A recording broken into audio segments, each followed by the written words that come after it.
Il est 12h30, l'heure de l'information de la mi-journée sur RTI2. Madame, monsieur, bonjour et soyez les bienvenus au sommaire. De la littérature, dans cette édition, nous parlerons de la Journée mondiale du livre et la question du droit des auteurs. Et puis aux États-Unis, le Congrès américain adopte un plan d'aide très attendu par l'Ukraine. Voilà, c'est tout pour les titres.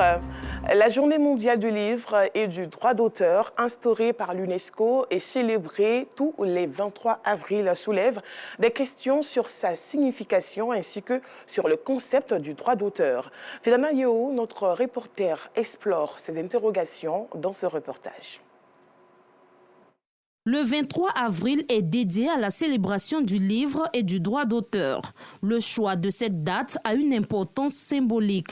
Elle commémore la mort de plusieurs grands écrivains, entre autres celle de William Shakespeare, Miguel de Cervantes et Garcilaso de la Vega. Tous ont rangé la plume un 23 avril pour toujours. C'est aussi une manière de leur rendre hommage pour leur contribution à la promotion de la littérature mondiale.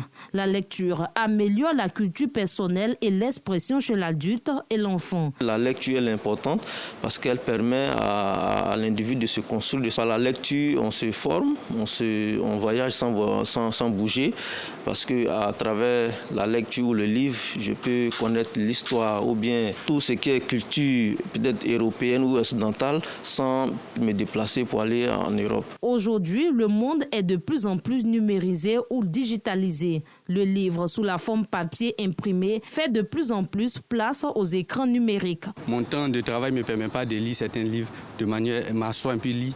Donc j'ai téléchargé une application. Lorsque je prends le livre, je mets la version audio, je mets l'écouteur, même si je marche dans la rue, je fais le sport, j'écoute, je lis. Et aussi, lorsque je suis dans les embouteillages, je peux lire la version électronique, à défaut d'avoir le livre de manière manuelle.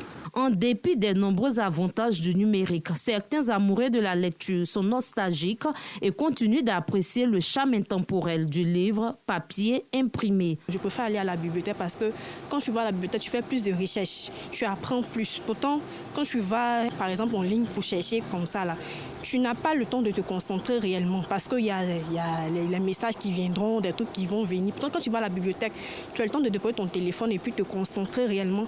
Et puis, voilà, tu lis, tu apprends de nouveaux mots et tout.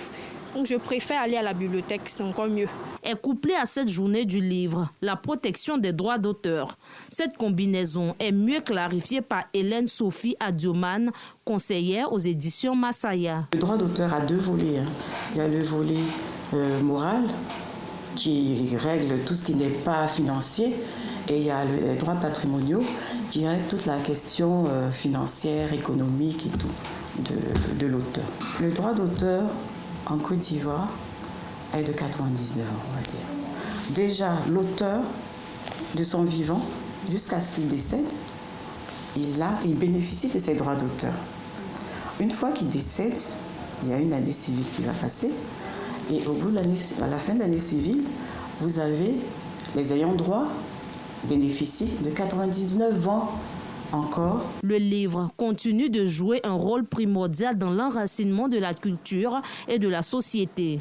Qu'il soit sous la forme papier ou numérique, il participe à l'ouverture de l'esprit et à la créativité, d'où la nécessité de protéger plus que jamais les droits des auteurs.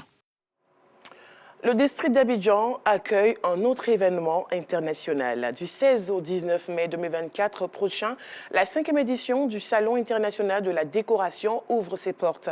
Et pour cette occasion, le comité d'organisation du salon était face à la presse pour annoncer les couleurs. Les détails avec Clément Boko. Le secteur de la décoration est pourvoyeur d'emplois, mais les enjeux et les défis auxquels ce secteur est confronté sont nombreux. Raison pour laquelle, cette année, le Salon international de la décoration d'Abidjan se penche sur cette problématique. La décoration en Côte d'Ivoire, vous ne pouvez pas imaginer, pour moi, elle est l'une des plus belles dans le monde. En Côte d'Ivoire, on peut décorer un endroit, un espace avec rien, comme on dit. On a beaucoup de potentiel et malheureusement, on n'est pas assez vu. Et c'est le but de ce salon, montrer notre savoir-faire en Côte d'Ivoire, montrer qu'on est très très intelligent dans le domaine de la décoration et qu'on a la capacité d'exporter notre savoir-faire, parce que le but de ce salon, c'est pas seulement de le laisser en Côte d'Ivoire, mais c'est de l'exporter dans les autres pays. Pour la 5e édition qui se tiendra à Abidjan, les organisateurs ont prévu plusieurs activités. Il y aura des panels, il y aura des masterclass, il y aura des conférences pour aider les gens dans le domaine de la décoration, les aider dans la décoration de leurs événements, la décoration de leurs espaces. Dans tous les domaines, on attend à ce que les jeunes viennent au moins se former et voir que ce salon est prometteur dans l'emploi. Durant ces 4 jours, les visiteurs passeront en revue les différents métiers du secteur de la décoration. Le paysagiste, c'est le décorateur qui a choisi d'intervenir sur, par exemple, le cas du bain. L'environnement urbain a besoin de décorateurs. Voilà. Maintenant, quand vous me parlez de décorateur d'intérieur, c'est ce professionnel-là qui, une fois dans votre espace, est chargé de faire en sorte que cet espace-là soit beau. Pour cette édition, plus de 8000 visiteurs et 100 professionnels du secteur sont attendus. Le ministère des Eaux et Forêts a engagé ses collaborateurs dans la redynamisation de la lutte contre le sciage illégal du bois ivoirien à la faveur d'un atelier de réflexion qui s'est ouvert à Yamoussoukro, la capitale politique. Kader Sokoto. Après 2 jours de conclave à Yamoussoukro pour stopper le sciage illégal dans les forêts ivoiriennes, les Eaux et Forêts repartent avec des recommandations fortes. Le renforcement du cadre juridique, la répression, le renforcement des capacités techniques des agents et surtout la promotion du circuit du bois Made in Côte d'Ivoire scié de manière légale. Le ministre des Eaux et Forêts, Laurent Tchaba, reste intraitable. Le combat contre la déforestation se poursuit.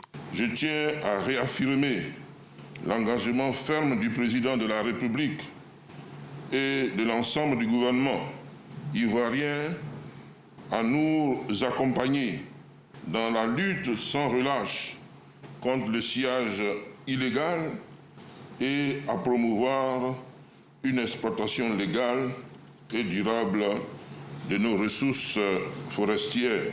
Nous continuerons à travailler avec détermination pour mettre en œuvre les recommandations issues de cet atelier et pour assurer un avenir meilleur pour notre pays et pour les générations futures.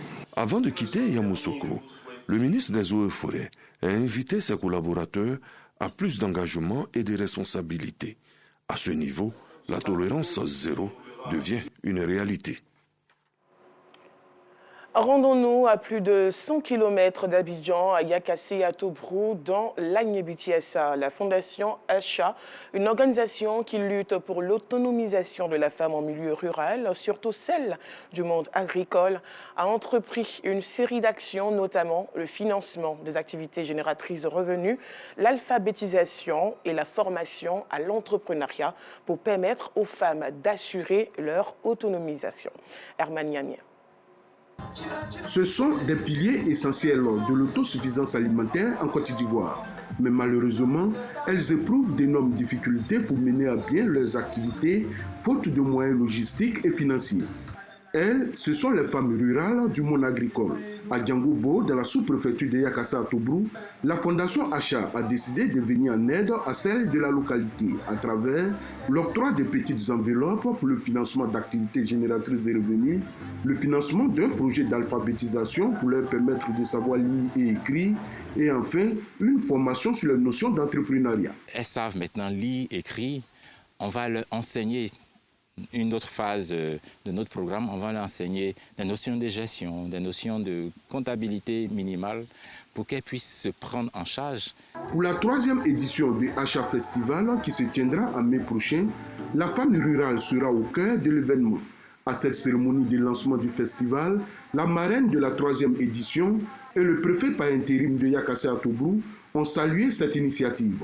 Décider de prendre des mesures concrètes pour les améliorer et de surcroît les instruire, les éduquer, la Fondation Acha c'est la racine du mal que vous êtes en train d'extirper. Je voudrais vous assurer de la disponibilité des membres du corps préfectoral du département de Yakassat-Tobrou à vous accompagner dans la réussite de cette noble mission. Au cours de cette cérémonie, la Fondation Acha a offert 2 broyeuses aux coopératives des femmes pour leur faciliter la transformation du manioc.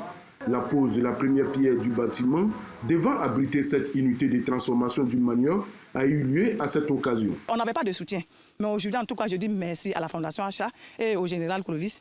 Vraiment, en tout cas, il a trouvé solution à nos problèmes. Nos enfants aujourd'hui, ils auront quelque chose à faire. Plusieurs personnages publics ont été faits ambassadeurs de Acha Festival qui se tiendra les 17, 18 et 19 mai prochains à Yakassé-Tobrou.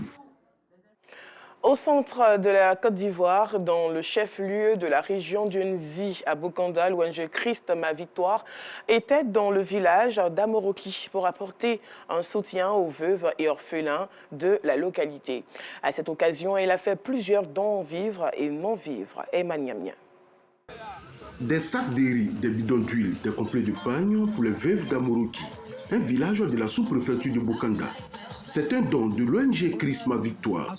À travers ce geste, la présidente de l'ONG souligne que sa structure entend soulager ces femmes qui, en plus d'être des veuves démunies, ont en charge des enfants. Aujourd'hui, les 50 veuves que nous recevons feront partie désormais de l'ONG. Une équipe dynamique sera mise en place pour les aider. Je promets à la belle population de Amoroki que nous reviendrons très bientôt pendant la fête d'Anaya. Au nombre d'une cinquantaine, chacune est répartie chez elle avec des sacs de riz, des bidons d'huile et des complets de paille. Assistant à cette cérémonie, le chef du village d'Amoroki a salué cette action avant d'exprimer sa gratitude à la présidente de l'ONG Christ Ma Victoire. Un sentiment de joie qui m'anime. Je remercie l'ONG qui a voulu un soit peu satisfaire les veuves du village. Je souhaite que ce soit de façon continuelle chaque année que l'ONG pense à ce village. Parce que les veuves ont beaucoup besoin de soutien. En plus des veuves, des équipements agricoles ont été remis aux populations afin de les soutenir dans leurs travaux champêtres. L'ONG entend multiplier ce genre d'action dans ce village et aussi dans les autres localités du pays où les veuves vivent dans la précarité. Parlons sport. La section jeune de la coordination en Côte d'Ivoire a organisé un tournoi de Maracana dénommé la Ligue du Fouta dans la commune d'Adjamé. L'objectif de cette rencontre, raffermir les liens fraternels entre la Côte d'Ivoire et la Guinée. Alassane Rabo. Le coup d'envoi du tournoi de Maracana, dénommé Ligue du Fouta, est donné. Il est organisé par la section jeune de la coordination en Côte d'Ivoire. 32 équipes formées par des ressortissants des villages de la moyenne Guinée vont à l'assaut du trophée. Des innovations pour cette édition annoncées lors du lancement officiel par le manager général. À travers ce tournoi, nous souhaitons créer un cadre de communication, un cadre de sensibilisation, un cadre de communion, aussi bien pour les autorités ivoiriennes, mais également pour les autorités guinéennes, sur tout ce qui concerne, j'allais dire, le vivre ensemble, la cohésion, le respect, vraiment des périmètres définis par les différentes autorités. Nous avons cette année voulu ajouter au programme une journée de don de sang. Une journée de don de sang pour donner des vies, pour sauver des vies. Ce tournoi est un cadre de rencontre et d'épanouissement des fils et filles du Fouta vivant en terre ivoirienne. Ce tournoi, il est présidé par Baba Hadi Merega. Il salue l'initiative de ces cadets. Nous soutenons toutes les initiatives qui vont dans le sens d'éduquer les jeunes. Et nous sommes très satisfaits de voir la qualité de l'organisation actuelle. Et si vous voyez qu'il y a beaucoup de Guinéens en Côte d'Ivoire, c'est parce que beaucoup d'entre eux ont quitté pendant le régime de Sékou Touré, se sont installés ici. Ils sont devenus les enfants de Feu-Boigny. Les jeunes ont montré par l'organisation de la première édition et de la deuxième édition qu'ils sont de bons citoyens. Les amateurs de Maracana auront droit au total à 64 matchs tous les week-ends durant 2 mois et demi au centre sportif, culturel et des TIC ivoiro-coréens à la San Ouattara, situé à Adjamé. Dans le reste de l'actualité, au Mali, une partie des otages enlevés le mardi 16 avril dernier près de Bandiagara a été libérée. Plus d'une centaine de passagers de 3 autocars circulant entre Bankas et Bandiagara dans le centre du pays avaient été interceptés par des hommes armés. De sources locales, les ravisseurs sont des djihadistes du Jénim, groupe de soutien à l'islam et aux musulmans affiliés à Al-Qaïda. D'autres otages sont toujours détenus et le tri n'a pas été fait au hasard. Et pour terminer, les États-Unis, plus que jamais aux côtés de leurs alliés, le Sénat américain a approuvé une enveloppe de 95 milliards de dollars destinée à l'Ukraine, à Israël et Taïwan. La part du lion revient à Kiev avec 61 milliards de dollars. Cet énorme programme d'assistance militaire et économique réclamé depuis des mois par le président Joe Biden bénéficie du soutien d'élus des deux bords. Il a déjà été approuvé samedi à la Chambre des représentants, théâtre de longues et difficile négociation. Voilà la fin de cette édition. L'information sur RTI2, c'est également le flash et le 19h30. À très vite.